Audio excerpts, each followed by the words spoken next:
Radio Publique Africaine.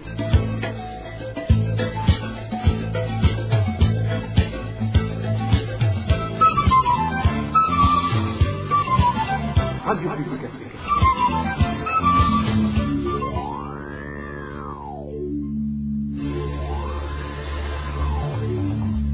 C'est le moment de suivre le journal parlé en français. À la présentation, Inès Gakiza. Vendredi 13 septembre 2024, merci pour votre fidélité, bonsoir ou bonjour et bienvenue à cette édition dont voici le sommaire. Plus de 2000 assassinats durant les 4 ans du pouvoir d'Ayishimiye, bilan dressé par la Ligue des droits de l'homme, ITK. Docteur honoris causa, titre décerné au directeur de la radio publique africaine par l'université de Namur, Bobo Rugurika reçoit cette reconnaissance pour son combat pour la liberté d'expression. Dans ce journal, nous reviendrons sur la crise du carburant, son impact dans les secteurs d'éducation et construction. Voilà pour le sommaire.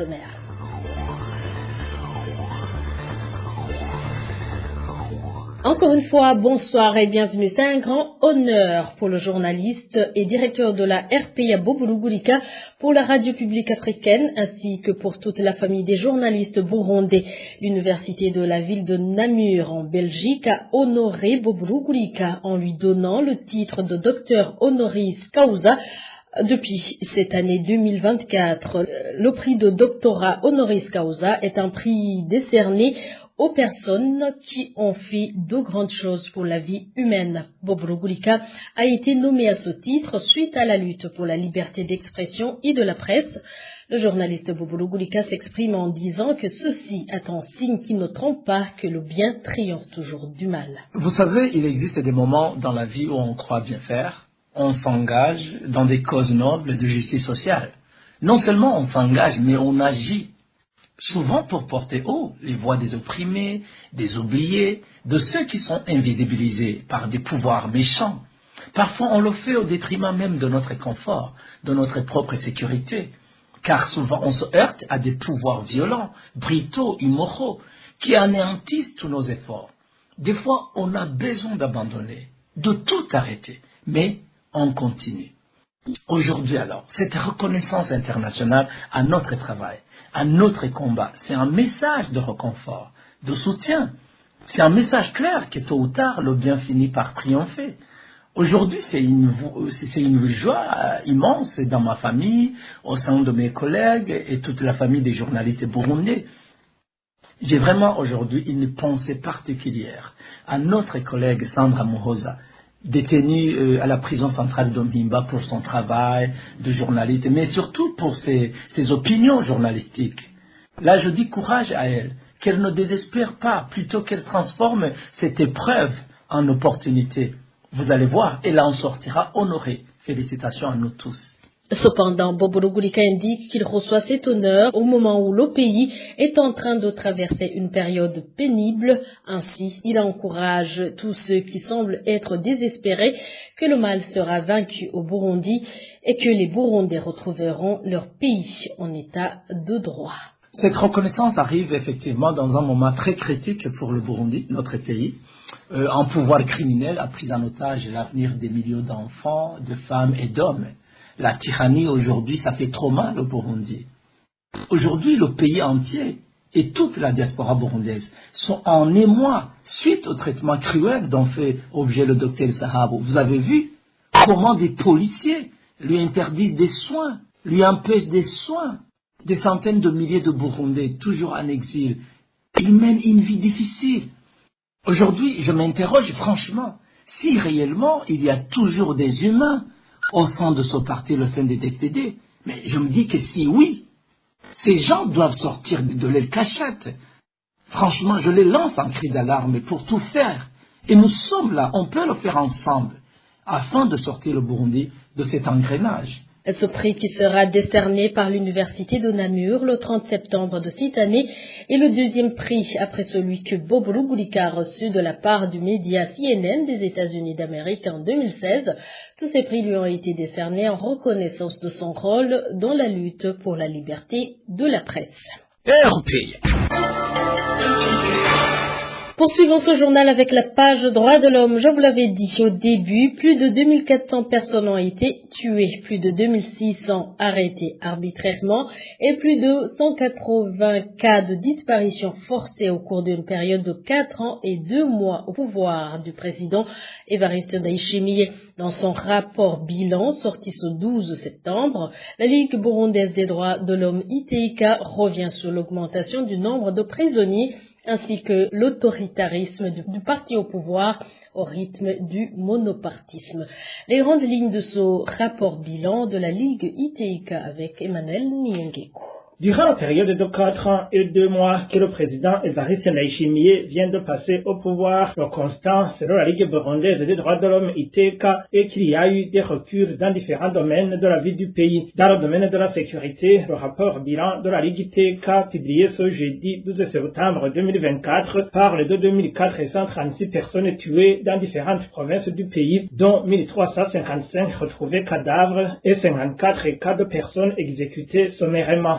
Cette organisation qui milite pour les droits de l'homme a également documenté 2676 cas d'arrestation arbitraire, 183 cas d'enlèvement et ou disparition forcée, 535 cas de violence basée sur le genre, ainsi que 261 personnes torturées. Les Imbonerakure affiliés au parti au pouvoir, le CNDD-FDD, ainsi que certains organes de l'État sont pointés du doigt dans ces différents crimes. La Ligue burundaise des droits de l'homme ITK se dit également préoccupée par l'augmentation du nombre de prisonniers avec un taux d'occupation global des prisons qui dépasse de 300% la capacité d'accueil depuis 2020. Un taux allant même au-delà de 600%, surtout dans les prisons où l'on trouve souvent les prisonniers politiques, à savoir la prison centrale de Mpimba, la prison de Muramvya, Ngozi et Gitega. En matière politique, la Ligue ITK parle de l'autoritarisme du parti au pouvoir au sein des CNDD-FDD au rythme du monopartisme. L'exemple donné ici est celui de la déstabilisation de l'ancien principal parti de l'opposition CNL et la réduction au silence des organisations indépendantes de la société civile et défenseurs des droits de l'homme. La Ligue ITK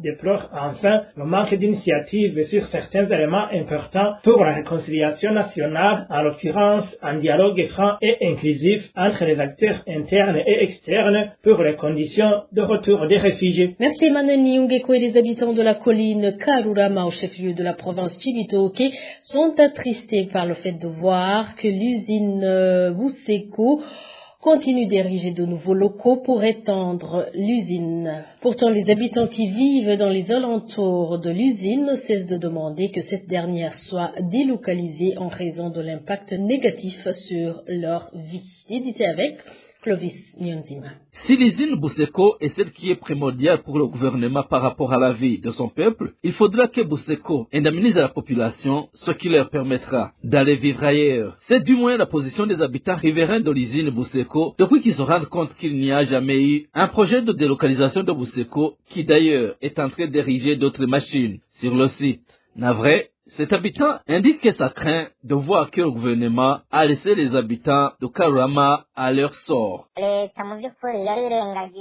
Au fait, le gouvernement n'a que faire des préoccupations et doléances de la population. Même le projet d'indemniser les gens qui devraient être délocalisés n'est plus d'actualité. Seuls les intérêts de la Buseko priment surtout.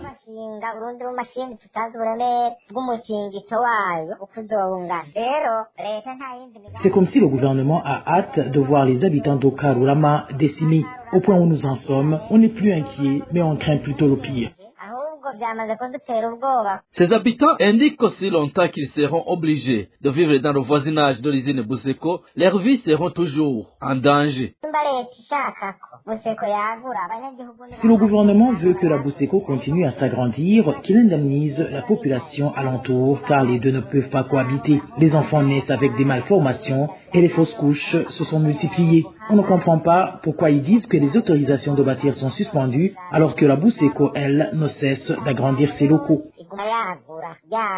Près de 400 familles de la colline Karurama ont commencé de se plaindre en faveur de la délocalisation de l'usine Buseko 6 ans après sa construction. C'était en 2016. Le président Evariste Ndayishimiye, lui, avait promis à ses habitants de Karurama que leurs problèmes étaient compréhensibles et que la délocalisation de Buseko est imminente. Pourtant, jusqu'aujourd'hui, l'usine est toujours là, malgré les avortements, les fausses couches, des maladies, des voies respiratoires et autres qui continuent de hanter ses habitants. À cet effet, ces habitants de la colline Karurama implorent le président de la République, Evariste Ndayishimiye, de ne pas revenir sur sa parole et de localiser cette usine. Et la pénurie du carburant paralyse le secteur de construction à travers le pays. À Gitega, la capitale politique, cette situation freine l'extension de la ville. Les prix des matériaux, aussi bien locaux qu'importés, ont fortement augmenté, causant la suspension de pas mal de chantiers. Innocent Valentin, Singirangabo. Tous les bennes sont garés, même je peux les photographier. Il n'y a pas de carburant.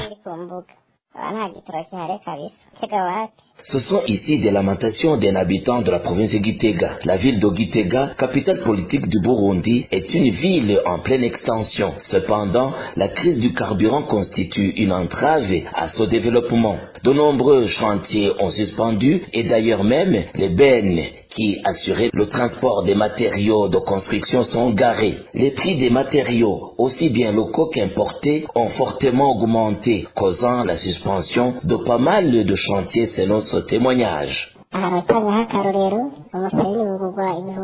Ici, je donne l'exemple, un benne plein de sable coûte actuellement 250 000 francs bouts. S'il est plein de pierres pour la construction, il coûte 200 000 francs bouts. Un sac de ciment qui coûtait avant 28 000 francs bouts, il coûte actuellement 90 000 francs burundais. La tôle galvanisée coûte maintenant 45 000 francs burundais. Cette hausse de prix engendre l'arrêt des constructions et l'extension de la ville n'est pas possible. À Gitega, la capitale politique, cette situation freine l'extension de la ville et les acquéreurs de parcelles, quant à eux, ont préféré d'attendre d'abord la mise en application de leur projet de construction, selon toujours notre source. Le projet d'agrandir l'étendue de la ville de Gitega, capitale politique, est freiné par la pénurie du carburant. Les constructions des bâtiments sont au point mort. Les prix des matériaux de construction ont spectaculairement monté. Même ceux qui sont soi-disant les plus riches n'ont pas pu continuer les chantiers, raison pour laquelle le bas peuple est disqualifié en matière de construction. Les bâtiments des ministères qui étaient en pleine construction tout près de l'aérodrome sont restés au niveau de la fondation. La population demande aux décideurs de résoudre le problème du carburant une fois pour toutes. Et le secteur de l'éducation est également affecté par la crise du carburant. L'année scolaire dernière, les problèmes de déplacement ont beaucoup touché les enseignants qui avaient du mal à arriver à l'école et retourner chez eux. Une situation qui a impacté négativement leurs prestations à la veille de la nouvelle rentrée scolaire. Les enseignants demandent au gouvernement de régler le problème de manque de carburant. Walter Quizela. Beaucoup d'inquiétudes au sein des fonctionnaires de l'État, surtout les enseignants. Alors que la rentrée scolaire 2024 et 2025 est prévue pour ce lundi prochain, les enseignants de la mairie de Bujumbura disent qu'ils ne savent pas comment ils vont se déplacer pour aller au travail. Selon toujours ces enseignants, ils ne voient pas comment ils vont enseigner les enfants à cause de la pénurie du carburant qui a en même temps entraîné la carence de bus. Cet enseignant demande au gouvernement de fournir des efforts pour que le carburant soit disponible. Vraiment, nous demandons au gouvernement de faire quelque chose pour qu'il y ait un changement en ce qui concerne le déplacement pour cette année scolaire. Imaginez par exemple pour un enseignant qui travaille à l'ETS Kamenge alors qu'il habite à Nyabugete, Musaga, Kanyosha, Gisio, Kibenga et ailleurs. Comment cette personne va arriver à temps à son lieu de travail? C'est impossible. Avant, nous prenions le bus en se réveillant très tôt le matin, mais à présent, ce n'est plus pareil, car ces bus n'existent pas à cause de la pénurie de carburant. Comment allons-nous enseigner ces enfants du pays? Que le gouvernement fasse des efforts. De plus, ces enseignants demandent au gouvernement d'arrêter avec ces mensonges qui consistent à promettre à la population que le carburant va être bientôt disponible et en quantité suffisante alors que c'est le contraire. Selon eux, leur vie est déjà chère, une raison pour laquelle ils demandent qu'on leur facilite la tâche. À cela, ils demandent au ministère de l'Éducation de prendre au sérieux ce problème de transport. Qu'ils arrêtent de nous mentir en disant que le carburant va être disponible très bientôt, qu'ils nous disent la vérité. Nous gardons de l'espoir, mais rien ne change. Dernièrement, à Moussaga, le président de la République avait dit que le carburant sera disponible dans 3 jours. Mais ça fait déjà plus de 2 mois. Qu'il nous montre comment se débrouiller autrement. J'ai eu la chance d'avoir une maison à Kanyosha. Est-ce que je vais la laisser et aller louer une autre maison à Kamenge? Ils veulent que je sois à nouveau locataire. Comment je vais vivre? La vie est déjà chère. Qu'ils arrêtent de la rendre compliquée. Je demande aussi que le directeur commence à comprendre nos retards, qu'il change les horaires du travail si c'est possible, que le ministre de l'Éducation fasse quelque chose. Même l'année précédente, la plupart des enseignants se rendaient à leur travail en retard, d'autres étaient souvent absents et une autre catégorie n'a pas même terminé leur programme d'études à cause du manque de déplacement, ce qui risque de se reproduire pour cette prochaine rentrée scolaire si rien n'est fait dans l'immédiat. Et dernier dossier de ce journal, c'est une joie immense pour les habitants de la colline Bukinga, située en commune Giheta, province Gitega. Le centre de santé de cette colline est de nouveau alimenté en eau potable. Ses habitants avaient lancé un cri d'alarme via la RPA au mois d'août dernier et indiqué à cette époque que le dit centre de santé venait de passer près de 10 ans sans eau. Éloge divin Remesha.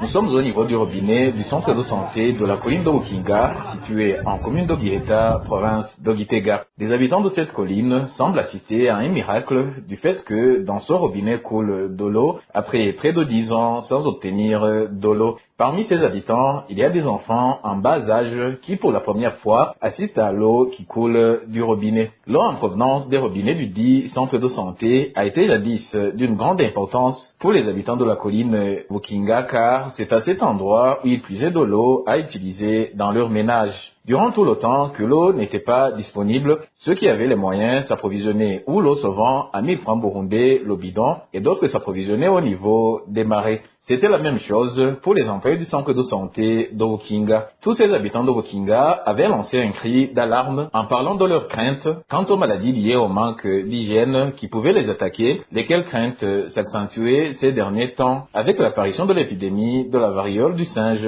au Burundi. Ici, c'était le 23 août dernier, cet habitant s'exprimait à travers les micros de la RPA. Nous avons un grand problème de manque d'eau potable dans notre localité. Pire encore, le centre de santé de Bukinga de notre entourage vient de passer 10 ans sans eau potable. Nous avons signalé cette problématique aux autorités locales, mais ils n'ont pas trouvé de solution. La population risque d'attraper les maladies de mains sales et surtout nous craignons la variole du singe.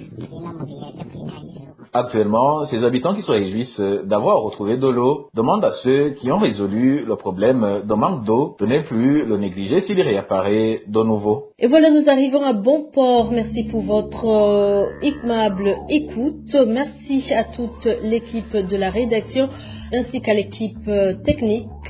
Au micro, vous étiez avec Inès Gakiza et excellent moment chez vous.